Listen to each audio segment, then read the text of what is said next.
Bonjour à tous et bienvenue dans cette nouvelle vidéo de blog au dodo. On a reçu dernièrement une question de manière récurrente, c'est que doit-on faire si on a un client qui arrive dans notre établissement et qui présente des symptômes? Eh bien c'est ce dont on va parler aujourd'hui. Et je tiens à faire une parenthèse. Pour vous faire cette vidéo, j'ai fait beaucoup de recherches, j'ai contacté le ministère du Tourisme, le ministère de la Santé et je n'ai eu zéro réponse officielle. Ils ne veulent pas se positionner sur le sujet, ils ne s'y sont pas préparés.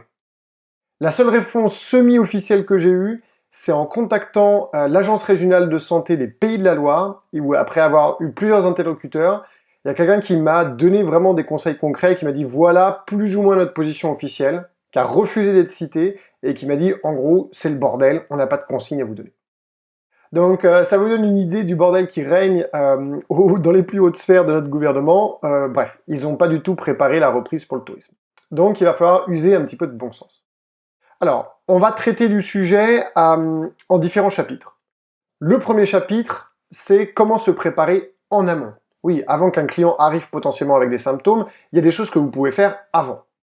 La première chose à faire, c'est qu'il va falloir mettre à jour vos conditions générales de vente, on va en reparler un petit peu après, de manière à ce qu'elles soient adaptées à ce passage sanitaire qui est un petit peu spécifique. Non seulement il va falloir adapter ces conditions générales de vente, mais il va falloir informer en amont les gens qui font des réservations de ces adaptations à vos conditions générales de vente. Vous le savez bien, généralement, les CGV, c'est des toutes petites lignes dans une page de votre site internet qui est un peu planquée, les gens ne les lisent jamais. Donc ils sont supposés en prendre connaissance, mais dans la réalité, on sait bien qu'ils ne le font pas. Donc ce qu'il faut faire, c'est les mettre à jour en fonction de l'actualité, et il faut, avec l'email post-réservation, juste après la réservation, remettre les essentiels de vos conditions générales de vente, en particulier sur la question sanitaire. Et puis, ce que je vous conseille également, c'est de remettre une couche avec un email à J-1 avant l'arrivée, et si possible avec un texto. Si vous avez un PMS qui vous permet d'envoyer des SMS de manière automatique, eh bien c'est encore mieux, puisqu'on sait aujourd'hui que les SMS ont un taux d'ouverture de 90% dans les 5 minutes après l'envoi. Donc ça, c'est vraiment ce que vous pouvez faire en amont.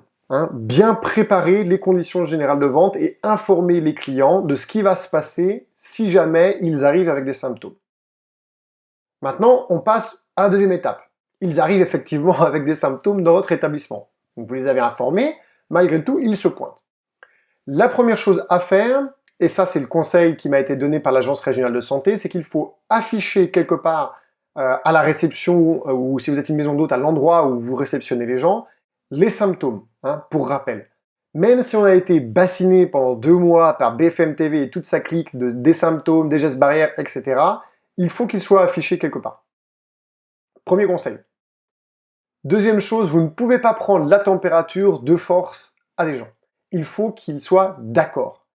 Donc c'est là où vous allez vraiment faire jouer vos conditions générales de vente et préciser que si les gens ne sont pas d'accord pour la prise de température, vous autorisez le droit à les refuser chez vous. Et comme ils ont été informés en amont, ils ne peuvent pas dire « on ne savait pas » et du coup ne pas payer. C'est vos conditions générales de vente qui s'appliquent. S'ils refusent la prise de température, alors les conditions générales de vente s'appliquent et vous les débitez quand même. Maintenant, le deuxième cas, c'est que le client est d'accord pour la prise de température et il a des symptômes. C'est con, mais ça peut arriver. La température est trop haute. Eh bien, encore une fois, vous l'aviez bien précisé dans vos conditions générales de vente, vous pouvez le refuser et vous pouvez débiter. Ça va vraiment être important, ça, que vous préveniez bien en amont pour que ce ne soit pas une surprise lorsqu'ils arrivent. Il faut vraiment être transparent sur ce processus-là. C'est à la fois pour leur sécurité et pour la vôtre. Ils ont tout à y gagner. Ok, maintenant, imaginons, et c'est le sujet numéro 3, que pendant le séjour, quelqu'un développe des symptômes. Ce qui peut tout à fait arriver, il peut très bien ne pas les avoir le jour de son check-in, mais s'il reste une semaine, 15 jours chez vous, les avoir après. Donc là, il y a plusieurs cas de figure. Même principe qu'à l'arrivée, proposition de prendre la température, s'il y a refus, vous vous autorisez à refuser le service à ce client, et c'est dans vos conditions générales de vente, et évidemment, il sera débité. Le deuxième truc, c'est qu'il accepte et il a des symptômes positifs, ce qui peut tout à fait arriver. Il a une forte température, par exemple. La première chose à faire, c'est que c'est pas forcément le coronavirus. Donc, s'il reste un long séjour, vous prenez la température 2 fois dans la journée sur 2 jours consécutifs. Si la température se maintient, vous appelez tout de suite les services sanitaires de votre région, c'est eux qui vont vous donner la marche à suivre. Ok? Et donc là, en l'occurrence, en fonction de ce qui va se passer, soit il va être mis en quarantaine chez vous, dans ce cas, il faut continuer de le facturer, c'est soit lui qui payera de sa poche, soit son assurance qui payera, mais en tout cas, il faut bien évidemment qu'il paye des services quand il est chez vous. Et puis, dans le cas où il doit être rapatrié, s'il avait prévu un long séjour chez vous et qu'il est rapatrié, bah, écoutez, il a joué le jeu, donc vous allez le débiter au prorata du temps qu'il a passé chez vous, mais pas le reste, bien évidemment. Hein, il faut rester quand même un petit peu humain. Ça, c'est vraiment la partie pendant le séjour.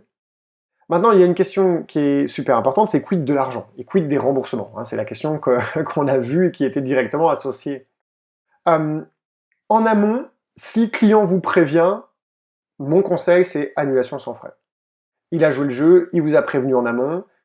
Aujourd'hui, il faut être super flexible pour être sûr que les gens se sentent en confiance de réserver chez vous et qu'en cas justement de contraction de la maladie ou de deuxième confinement, par exemple, ils puissent être remboursés. Donc mon conseil, il faut que dans vos conditions générales de vente, votre offre soit super flexible et bien évidemment, dans ce cas-là, eh bien, vous remboursez les ARS si jamais il en avait versé ou la réservation si jamais il l'avait payé. Le deuxième cas, c'est à l'arrivée du client, hein, on en a parlé tout à l'heure. Eh bien, dans ce cas, comme je vous l'ai bien expliqué, dans vos conditions générales de vente, vous précisez bien qu'il n'y a pas de remboursement s'il refuse de prendre la température, et il n'y a pas de remboursement si la prise de température prouve qu'il a éventuellement un symptôme et que vous le refusez chez vous. Il avait tout le temps en amont de se préparer, et donc il était informé. Vous l'avez informé juste après la réservation, vous l'avez informé à J-1, et vous l'informez à la réception. Okay. Évidemment, s'il doit faire une quarantaine chez vous, comme je vous l'ai expliqué, facturation. Maintenant, il y a quelque chose qui est super important, c'est un hôtelier qui m'a fait réaliser ça, c'est que si un client est chez vous et résiste ou cache volontairement des symptômes, il met en danger la vie d'autrui. Et ça, c'est déjà prévu par la loi. Quelqu'un qui met en danger la vie d'autrui peut être pénalement responsable. De la même manière que si vous aviez un client qui déclenchait une bagarre dans votre établissement et qu'il mettait du coup, à cause de cette bagarre, la vie d'autrui en danger, eh bien vous seriez tout à fait en droit de l'expulser et de lui faire payer l'intégralité du séjour qui était prévu. Eh bien c'est exactement la même chose. Si quelqu'un cache sciemment des symptômes, vous êtes dans le même cas de figure. Alors, il y a une petite chose qui est super importante à noter, puisque vous pouvez être tenté éventuellement de prendre des notes sur tous ces événements-là. Il est strictement interdit, et c'est très dangereux pénalement, de tenir un fichier de vos clients qui présentent des symptômes. Là, vous risquez gros pénalement. Hein. On rentre dans tout ce qui est discrimination. Donc surtout, ne pas tenir de fichier des gens qui ont des symptômes chez vous, de vos clients, etc. C'est strictement interdit. Hein, mais c'est important de le préciser parce que ça pourrait être quelque chose, naturellement on se dirait tiens, bon, on va documenter ça pour avoir une trace au cas où. Interdit. Ok, voilà pour cette partie-là. J'espère que cette vidéo vous a été utile. Si vous faites différemment, vous avez d'autres idées, il y a des choses que j'ai ratées, ou vous avez eu des informations officielles que je n'ai pas réussi à glaner, et Dieu sait pourtant que j'ai essayé, eh bien, n'hésitez pas à le mettre en commentaire de la vidéo sur YouTube, ça peut être utile pour tous les autres qui regardent la vidéo. Pendant le confinement, avec Ododo, on avait choisi de vous faire des rendez-vous de diagnostic de votre commercialisation gratuits pour vous aider. Le confinement est fini, d'ailleurs vous le voyez, hein, je suis de retour dans mon bureau.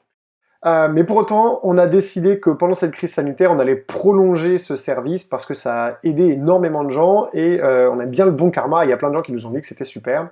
Donc on va continuer à le faire. Donc si vous avez besoin de prendre du recul sur votre commercialisation, que vous voulez faire un point sur vos points forts et vos points faibles pour bien comprendre ce que vous pourriez faire pour améliorer votre commercialisation, eh bien vous pouvez prendre rendez-vous avec nous pour un rendez-vous de diagnostic. Je vais vous mettre le lien sous la vidéo. Le but du jeu de ce rendez-vous, je viens de l'expliquer, c'est super simple. On fait un point sur votre commercialisation, on vous donne du recul et après vous savez exactement ce qu'il faudrait faire pour améliorer la situation. Encore une fois, en ce moment, ça va être gratuit, donc n'hésitez pas à en profiter.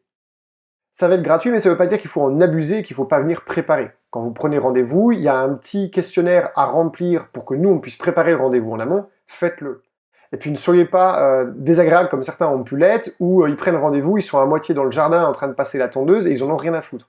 Nous, c'est du temps qu'on dédie gratuitement pour vous aider, donc on veut bien le faire, on veut bien continuer de le faire, mais il faut aussi que de votre côté, ce soit une démarche qui soit sérieuse et que ce ne soit pas pris à la légère.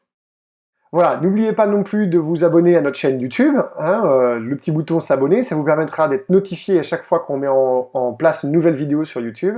Et puis vous pouvez également vous inscrire à notre newsletter sur le blog Ododo, sur ododo.io/blog, pour recevoir les vidéos chaque semaine gratuitement par email, tout simplement. Voilà, merci de votre attention, bon courage pour cette semaine et on se retrouve dans la prochaine vidéo de blog.